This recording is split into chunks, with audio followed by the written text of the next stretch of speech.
Welcome to Wondrous Eco World. In this video, we are going to discuss the basic difference between gross cropped area and net cropped area. GCA, NCA के फॉर्मूले को भी देखेंगे और साथ ही साथ पढ़ेंगे एग्रीकल्चर इंटेंसिटी, जिसको हम क्रॉप इंटेंसिटी भी बोलते हैं, उसके फॉर्मूला को भी पढ़ेंगे। सबसे पहले जब हम एग्रीकल्चर की बात करते हैं तो हमें पता होना चाहिए कि एग्रीकल्चर का जो ईयर होता है, फाइनेंशियल ईयर होता है एग्रीकल्चर का, वो 1 जुलाई से शुरू होता है और 30 जून तक हमारा एग्रीकल्चर ईयर चलता है।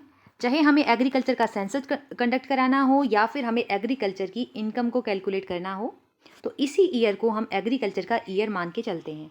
अब डेफिनेशन देखते हैं नेट क्रॉप एरिया की और ग्रोस क्रॉप एरिया की।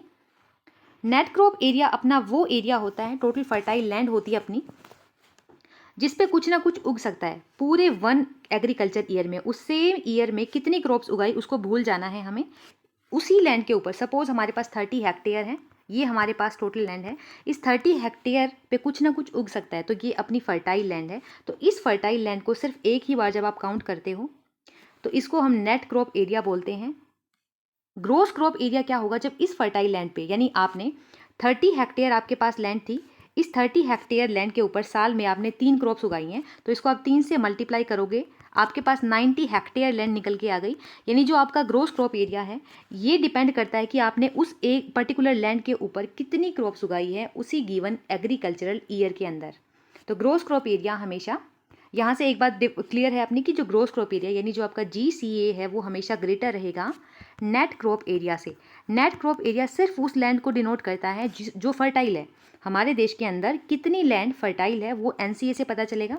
GCA बताएगा हमें कि उस NCA के ऊपर हमने कितनी क्रॉप्स उगाई। नाउ अब अपने NCA यानी टोटल कितनी फर्टाइल लैंड है इसको निकालने के लिए एक फॉर्मूला होता है हमारा।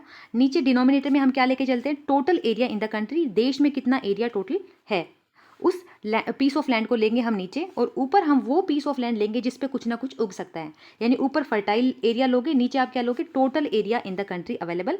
Then multiply this by 100, it will give us the net sown area index.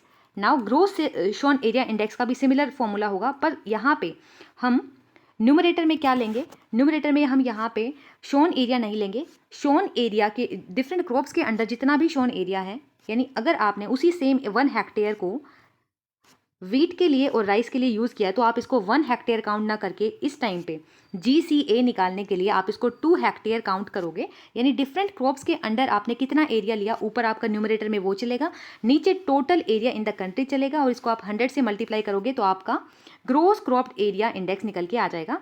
Now agriculture की इंटेंसिटी ये कैसे निकालेंगे, जब आप अपने ग्रोस और नेट को एक दूसरे से डिवाइड करके 100 से मल्टीप्लाई करोगे तो एग्रीकल्चर की इंटेंसिटी निकल करके आ जाएगी।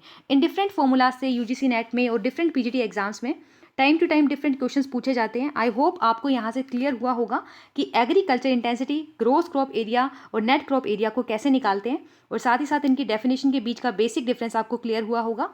Thanks for watching.